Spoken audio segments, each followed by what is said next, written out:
Hello everyone and welcome back to Nostalgia Kicks, the series that kicks you back in time to some of your favourite shows, movies and media to give you that little hint of nostalgia that you may have long forgotten. In today's episode we're going to be talking about why you should watch Death Note. Okay, so before we start, I already know that so many people on YouTube have talked about this show and how amazing it is, and that's just because it is just that amazing. So, Death Note began as a manga back in 2003 and was later adapted into an anime from 2006 to 2007. And, even now, almost 20 years later, it is still classified as one of the all-time best animes, and for good reason too. So, Death Note is a show that follows our main character, also known as Light Yagami. And Light Yagami, unlike other main characters, is actually an anti-hero, sort of like Deadpool. So, where you want to root for him, he is still actually a villain in this story. So, Light is a high schooler, and he is also the smartest person in his school.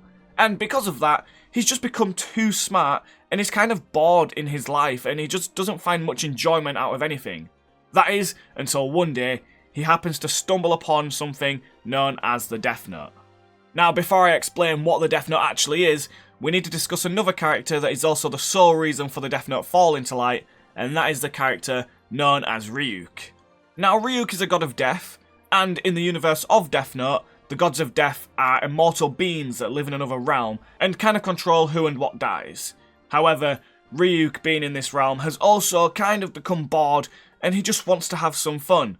So what he decides to do is he drops his notebook into the human realm to see what will happen and how humans will react with it. And that of course takes us to Light finding the notebook. Okay, so we're basically caught up for the beginning of the story, so let's carry on. Light finds the Death Note, and he reads some rules that are on the inside of the Death Note. The rules state that by writing a person's name in the book and the cause of death, that person will die from whatever death you write. As long as you also imagine the person's face as well, they will die exactly how you say. People with the same name as well also won't be confused by the Death Note because you have to remember the person's face as well, and so people with the same name won't die instead. If no cause of death is specified as well, it will be a heart attack that kills the person, so you don't have to specify a death, it can also just be a heart attack if you just want to write the person's name. Now Light, of course, doesn't believe this is true, but he is still curious, and so what he decides to do is write the name of a random criminal into the notebook, and lo and behold, that person does indeed die. However, even though Light is shocked by this revelation, he doesn't fully believe it and he's not fully convinced that it was him and believes it to be down to coincidence. However, he does try it one more time and, wouldn't you know it, that person also happens to die as well. So from this point, Light now knows that he can control people and their deaths, and he wants to create a new world where criminals fear him as they could also be targeted. He does also meet Ryuk himself at this point, and they start to form a connection together, not as friends, but as two people that were just bored in their world and wanted to have fun.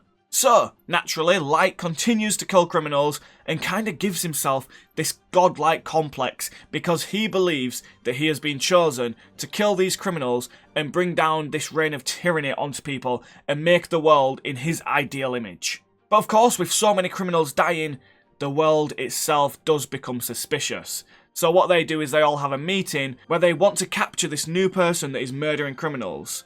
The whole world is in a frenzy, but there are also some people who idolise this person as well, and they start to refer to them as Kira, which means killer in Japanese. And so they think that the only way to capture this person is to get help from the world's greatest detective. No, it's not Batman, but instead the antagonist of our main character, known only as L. Now, L is known as one of the smartest people in the world, figuring out every case he's ever been a part of, and also never sharing his identity with anyone. Only one person in the world knows how to contact him. So, you know this person is serious. From the moment we're first introduced to him, he says he has a plan on how to catch this person already, and then, next thing we know, we see a worldwide broadcast from someone called Lind L. Taylor. And during this broadcast, Light just happens to be watching the TV, where Lind L. Taylor says that they are indeed L, the world-famous detective. So, on live TV, he calls out Kira, saying that no matter what, he will catch him, and that Kira himself is just as bad as the people that he's killing. This of course triggers Light because he sees himself as someone who's doing good and he's helping the world cleanse itself. So by being called out, he gets this menacing aura around him and decides to write Lindell Taylor's name in the Death Note. After he's written down the name, he waits for his death with a menacing aura, only for Lindell Taylor to then die live on television from a heart attack moments later. Light, then thinking he's won, gets this kind of aura around him and he's maniacally laughing because he knows he's in control. And he thinks he's already won the battle, only for then another voice to come over the broadcast. The voice happens to be from L, the person that Light thinks he's just killed. L admits that it wasn't him that was on the screen, but instead a criminal that was due for execution. And L admits that it was all a ploy just to see what Kira could do. Light, upon hearing this, is obviously shocked, and also learns that L had lied as well about it being a worldwide broadcast.